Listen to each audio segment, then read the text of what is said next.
Deuxième chose que j'ai remarqué dans la vie de cet homme de Dieu, en rapport avec Jésus, surtout ce que Jésus a déclaré, c'est la conscience de l'urgence du temps. Les hommes que Dieu distingue ne jouent pas avec le temps. Ils ne sont pas dans la distraction. Jésus a dit, il faut que je fasse pendant qu'il est jour l'œuvre de celui qui m'a envoyé. La nuit vient où personne ne peut travailler. Les hommes qui sont distingués et élevés sont des personnes qui savent valoriser le temps. Amen. Je vois beaucoup de personnes qui perdent du temps dans des choses inutiles. Notre génération, c'est très facile de perdre du temps. Le pasteur Marcelo en parlait hier. Parce que souvent nos yeux ne sont pas sanctifiés. On passe du temps sur des choses qui ne contribuent pas à notre destinée, qui n'apportent pas à notre destinée. Jésus dit, il faut que je fasse. Quand quelqu'un doit être élevé, il sait gérer son temps. Il est focus sur ce à quoi le Seigneur l'a appelé. Je prie que cela soit ton partage. Il est consacré. Il est complètement concentré sur son appel. Il a dit, il faut que je fasse pendant qu'il est jour. Ce n'est pas tout le temps qui fera jour. Il y a toujours une nuit qui arrive. Il y a des moments favorables, il y a des moments défavorables. Je veux dire à quelqu'un, jusqu'à présent, tu n'as pas atteint le niveau que tu dois atteindre parce que tu tardes à te marier. Il y a un temps pour se marier. Il y a un temps pour rester célibataire. Tu veux rester célibataire à vie. La vie dit, Dieu valent mieux que un. Hey. Toi, tu es là, tu perds le temps. C'est le temps de te marier pour rentrer dans certaines grâces. Peut-être que pendant que tu es seul, tu fais certaines choses. Mais je te dis, quand tu vas te marier, les choses vont se multiplier et tu vas faire plus d'exploits. N'est-ce pas qu'aujourd'hui, je suis ici, je suis assis à côté de mon épouse. Voilà, et nous sommes en train de faire l'œuvre. Quand elle est là, sa présence me donne de la force. Toi qui te donnes de la force, c'est la saison de commencer à te mettre avec quelqu'un. Alléluia. Il y a une saison, il y a un temps pour toutes choses. Et ne sois pas négligent par rapport au temps.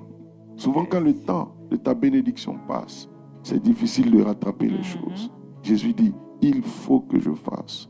Je prie que dans ton cœur, par rapport à ta mission, il y ait une urgence. Amen. Tu n'as pas assez de temps. Ceux qui brillent, c'est des personnes qui se lèvent, qui ne perdent pas de temps. Dieu a mis dans ton cœur de commencer à courir le marché pour évangéliser, mais tu as perdu beaucoup de temps. C'est pourquoi certaines grâces ne sont pas encore arrivées dans ta vie, mais c'est le temps de t'élever. Il faut que tu fasses, il faut que nous fassions pendant qu'il est jour, l'œuvre pour laquelle le Seigneur nous a appelés. Amen. Là, cette année, j'aurai 50 ans, mais Dieu m'a dit, le thème sur la consécration, c'est ton appel particulier. Vous allez voir ce qui va se passer ces temps à venir. Je vais servir comme je n'ai jamais servi. Je vais me consacrer comme je ne me suis jamais consacré. Les derniers instants de ma vie, les 40 années qui me restent, je vais les consacrer davantage. L'évangile sera annoncé partout dans les nations. J'irai dans les coins, dans les recoins pour témoigner de ce Dieu. Je finirai ces dernières années dans la victoire et dans la beauté. J'estime que jusque-là,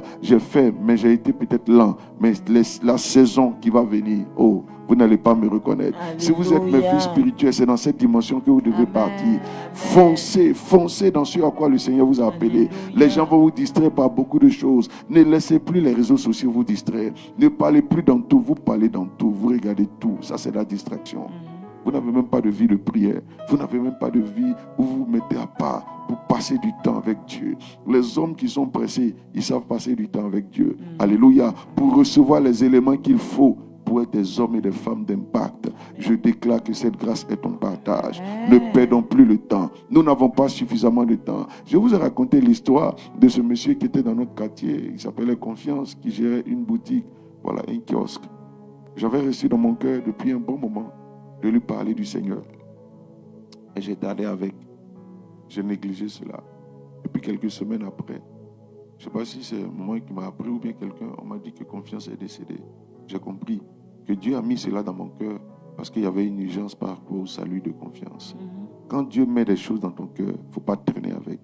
Les hommes que Dieu élève, ils ne jouent pas avec l'instruction cette parole, il découvrait que Dieu avait déposé de grandes grâces dans sa vie et il devenait de plus en plus une bénédiction pour Israël. C'est comme ça que Dieu t'a appelé à être une bénédiction pour ta famille. Mais va avec la force que tu as. Ne t'arrête pas. N'attends pas que les choses soient parfaites pour commencer à œuvrer. Il faut que tu fasses pendant qu'il est jour l'œuvre à laquelle le Seigneur t'a appelé. Reçois cette grâce. Que Dieu te bénisse au nom de Jésus-Christ de Nazareth. Donc la deuxième chose qui distingue les personnes, c'est là de savoir gérer son temps, de ne pas procrastiner, d'avoir l'urgence du temps dans son esprit.